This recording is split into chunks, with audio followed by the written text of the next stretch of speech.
परीक्षा पर संवाद कार्यक्रम के तहत मुख्यमंत्री डॉक्टर मोहन यादव ने बच्चों को सफलता के मंत्र दिए और तनाव मुक्त होकर परीक्षा देने की सलाह दी। संवाद के दौरान बच्चों ने भी सीएम डॉक्टर मोहन यादव से रोचक सवाल पूछे। बता दें कि 10 फरवरी से एमपी बोर्ड परीक्षाएं प्रारंभ होने जा रही है। संवाद के दौरान बच्चों ने भी सीएम डॉक्टर मोहन यादव से रोचक सवाल पूछे, जहां छात्र रितेश पांडे ने सीएम से टाइम मैनेजमेंट करने को लेकर सवाल पूछा। कहा कि आप कैसे अपना टाइम मैनेज करते हैं।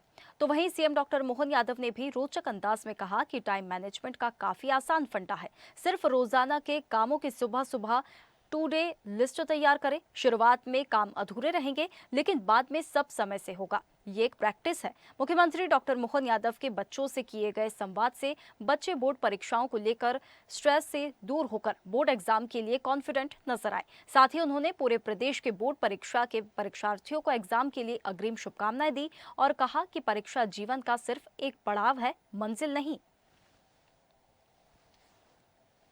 हमारे टाइम में एक संकट रहता था कि साल में एक ही परीक्षा होती है। अगर किसी कारण से उस दिन बीमार हो गए, बुखार आ गया, कोई कारण से प्रश्न पत्र के समय दिक्कत आ गई, आपने अगर अब परीक्षा दी है और परीक्षा दे करके आपने हिसाब से अगर पेपर नहीं गया तो एक चांस आपको फिर मिलने वाला है।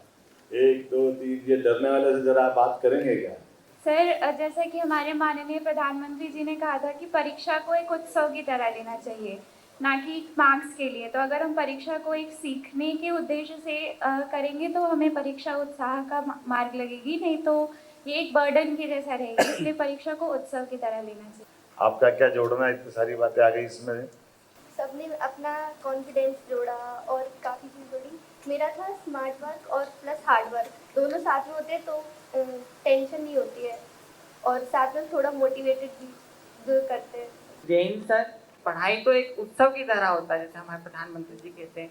पढ़ाई तो एक विद्यार्थी का लक्ष्य होता है, तो उसे उससे डरना नहीं चाहिए, उसे उत्सव की तरह लेना चाहिए। और एक विद्यार्थी को अपना लक्ष्य हासिल करने के लिए उसे डरने की जरूरत नहीं होती ना। निडर बनो, बहुत अच्छा। निडर होना चाहिए सर। अब आपने सब बता दिया और क्या बचा है इसमें? कौन बता? मुझे लगता है जब हम पेपर देने जाते हैं तो हमें ये सोचना चाहिए कि हमसे जो बनता है वही सबसे बनता है। अगर हम इस कॉन्फिडेंस से जाएंगे तो हमारा पेपर बहुत अच्छा जाएगा और हमारे नंबर भी बहुत अच्छे आएंगे। तो क्या क्रम बनाओगे, कैसे करोगे, क्या दिमाग लगाओगे? जो क्वेश्चन हमसे एकदम अच्छी तरह से बन रहा है उसे सबसे पहले करेंगे, फिर जो नहीं बन रहा है इस हिसाब से धीरे धीरे करते जाएंगे, लेकिन सभी क्वेश्चन करेंगे, कोई क्वेश्चन छोड़ेंगे नहीं।